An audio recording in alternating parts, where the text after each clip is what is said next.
Bargarh police द्वारा विपुल परिमाणर cough syrup और निशा injection जबत होईछि। निशा बटिका सह नगद टंका जबत करने सह जनक गिरफ करा जायछि।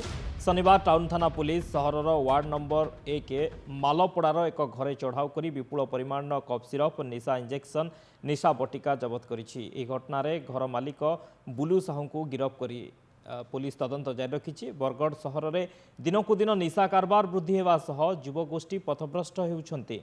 एहा उपरे अंकुश लगाइबा पाई बरगढ़ पुलिस प्रशासन चढ़ाऊ जारी रखिछि।